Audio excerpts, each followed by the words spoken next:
تو اس نے علی کو بھیجا. وہ فاطر السماوات والارض ہے تو اس نے فاطمہ کو بھیجا. وہ محسن ہے تو اس نے حسن کو بھیجا. وہ خادم الاحسان ہے تو اس نے حسین کو بھیجا. وہ معبود و مسجود ہے تو اس نے عابد و سجاد کو بھیجا. وہ عالم و قادر ہے تو اس نے باخر العلوم کو بھیجا. وہ اسنت القائلین ہے تو اس نے جعفر صادق کو بھیجا. غیظ و غضب پہ اسی پر قابو ہے اس نے موسیٰ کاظم کو بھیجا.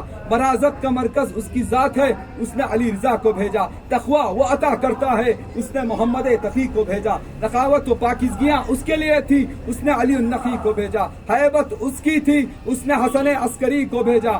وہ غائب مطلق ہے اس نے مہدی منتظر کو بھیجا. عزیزان محترم، اہل بیت صفات الہی کا مظہر ہے، تو لہٰذا اگر کوئی انسان صفات الہی کو دیکھنا چاہتا ہے تو اسے ضروری ہے کہ اہل بیت کو دیکھے. عزیزان محترم، خداوند عالم نے یہ کائنات کو اہل بیت کے لیے خلق کیا، یا یوں کہہ دوں یہ کائنات اہل بیت جس کے صدقے میں خلق ہوئی ہو وہ اہل بیت کی ذات ہے. اسی لیے خداوند عالم حدیث قصہ میں ارشاد فرما رہا ہے انی ما خلقت سماء مبنیۃ ولا ارضا مدھیہ ولا قمرا منیرا ولا شمسا مضیہ ولا فلکا یدور ولا بحرا یجری ولا فلکا یسری الا فی محبت ہؤلاء الخمسۃ الذین هم تحت الکساء، کہ ہم نے یہ ساری کائنات کو اہل بیت کے صدقے میں خلق کیا ہے، اہل بیت کی محبت میں خلق کیا ہے. عزیزان محترم، قرآن اور اہل بیت کا بڑا گہرا رشتہ ہے. عزیزان محترم، اہل بیت اصلی مفسران قرآن ہیں.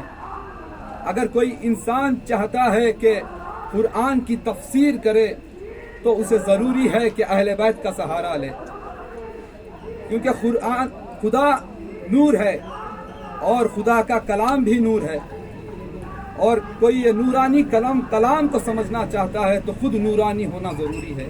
اور یہ نورانیت بنحو کامل اگر کسی کے پاس ہے تو وہ اہل بیت کی ذات ہے. اور دوسرے مقام پر خداوند عالم ارشاد فرما رہا ہے لا یمسہ الا المطہرون، کہ اسے مطہرین کے سوا کوئی چھو نہیں سکتا. تو لہٰذا اہل بیت سے بڑھ کر کون طاہر ہو سکتے ہیں کہ جنہیں قرآن خود اس طرح تعارف کرا رہا ہے کہ انما یرید اللہ لیذھب عنکم الرجس اہل البیت ویطہرکم تطہیرا، کہ بے شک اہل بیت ہم نے آپ کو رجس سے دور رکھا اور ایسے پاک رکھا جیسے پاک رکھنے کا حق ہے.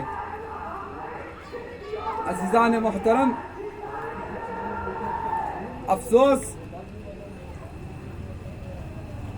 کہ مسلمانوں نے بعد از وفات پیغمبر اہل بیت کا دامن چھوڑ دیا. یہی وجہ ہے کہ مسلمان آج تک تفرقوں کا شکار ہیں. ہاں، ارباب اعضاء جن اہل بیت کے لیے رسول نے اتنی نصیحتیں کی، انہی اہل بیت کے ساتھ مسلمانوں نے کیسا سلوک کیا. ہاں ارباب اعضاء، شب 2 محرم ہے. وہ 2 محرم کی غمگین تاریخ تھی کہ جب فاطمہ کا لال کربلا معلیٰ پہنچا. عزادارو، جب حسین کا قافلہ کربلا پہنچا، حسین کا گھوڑا آگے نہیں بڑھ رہا تھا. حسین نے اپنے گھوڑے کو بدلا، دوسرا گھوڑے کو آگے بڑھایا، لیکن وہ بھی آگے نہیں بڑھا. روایتوں میں ملتا ہے حسین نے تیسرا گھوڑا بدلا، وہ بھی آگے نہیں بڑھا. یہاں تک کہ حسین نے 7 گھوڑے بدلے لیکن کوئی گھوڑا آگے نہیں بڑھا. حسین زمین پر تشریف لائے اور حسین نے خاک کربلا کو اٹھایا اور سونگا. سونگتے ہوئے حسین نے کہا واللہ یہ وہی سرزمین ہے، یہ وہی زمین ہے کہ جس کا ہم کو وعدہ کیا گیا ہے. یہ وہی زمین ہے کہ جہاں پر ہمیں قتل کیا جائے گا. یہ وہی مقام ہے کہ جہاں پر ہمارے بچوں کو پیاسا رکھا جائے گا. یہ وہی مقام ہے جہاں پر ہمارے خیمے جلائے جائیں گے. یہ وہی مقام ہے جہاں پر ہماری بیویوں کی چادریں چھینی جائیں گی. ہاں ارباب اعضاء، اتمام حجت کے لیے امام نے بنی اسد کو بلایا. بنی اسد کے بزرگوں سے امام نے سوال کیا کہ اس زمین کا نام کیا ہے. تو بنی اسد کے بزرگوں نے کئی نام اس زمین کے بتائے. کسی نے کہا مولا اس زمین کو غادیہ بھی کہتے ہیں. تو مولا نے کہا اس زمین کا کوئی اور بھی نام ہے. تو کسی نے کہا مولا اس کو نینوا بھی کہتے ہیں. تو پھر مولا نے کہا اس زمین کا کوئی اور بھی نام ہے. تو ایک بزرگ نے کہا کہ مولا اس زمین کو کربلا بھی کہتے ہیں. جیسے ہی حسین نے کربلا کو سنا تو کہا عباس میرے شیر یہیں پر خیمے نصب کرو، بیویوں کو عماریوں سے اتارو. ہاں عزادارو، جیسے ہی یہ صدا بنی اسد کے لوگوں نے سنی، مولا حسین کے قریب آئے، ہاتھوں کو جوڑا، کہا مولا مولا مولا ہم نے سنا کہ آپ یہاں پر قیام کرنا چاہتے ہیں. مولا آپ یہاں سے جتنا جلدی ہو سکے اس زمین سے آگے بڑھ جائیں. تو امام حسین نے کہا ایسا کیوں کہہ رہے ہو؟ تو بنی اسد کے لوگوں نے کہا مولا یہ زمین کی تاریخ ہے کہ اس زمین پر جو بھی نبی آیا، جو بھی ولی خدا آیا، یہاں پر مصیبتوں کا گرفتار ہوا. مولا ہم نہیں چاہتے کہ آپ اس زمین پر باقی رہیں اور مصیبتوں کا شکار ہوں. ہاں ارباب اعضاء، امام حسین نے کہا کہ خداوند عالم نے مجھے اس زمین کا وعدہ کیا ہے. ہاں ارباب اعضاء، خیمے نصب ہوئے. امام حسین نے بنی اسد کے بزرگوں سے کہا کہ میں یہ زمین خریدنا چاہتا ہوں. امام حسین نے وہ زمین کو خریدا اور پھر چند شرطوں کی بنا پر وہ زمین کو بنی اسد کے حوالے ہبہ کیا. امام حسین نے پہلی شرط کہا کہ جب بھی میرے عزادار یہاں پر آئے تو میری قبر کے نشان ان کو بتانا اور ان کو 3 دن مہمان رکھنا.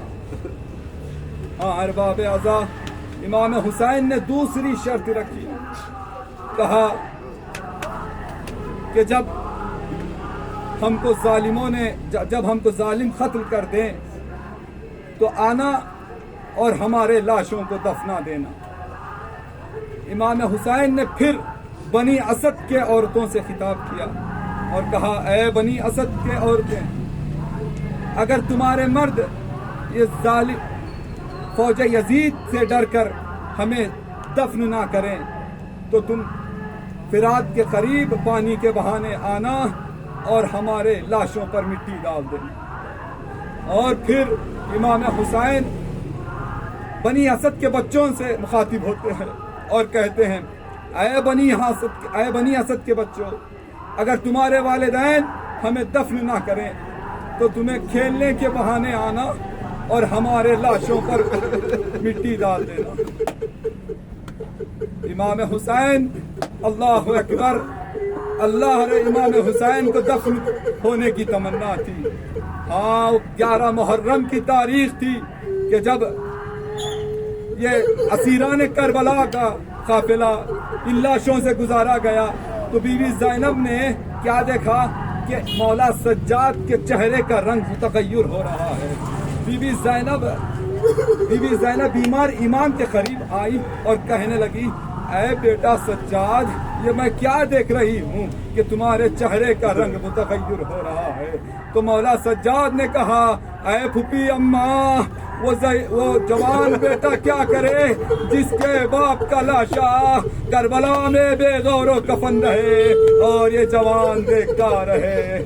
الا لعنۃ اللہ علی القوم الظالمین وسيعلم الذين ظلموا أيّ منقلب ينقلبون. السلام على الحسين وعلى علي بن الحسين وعلى أولاد الحسين وعلى أصحاب الحسين.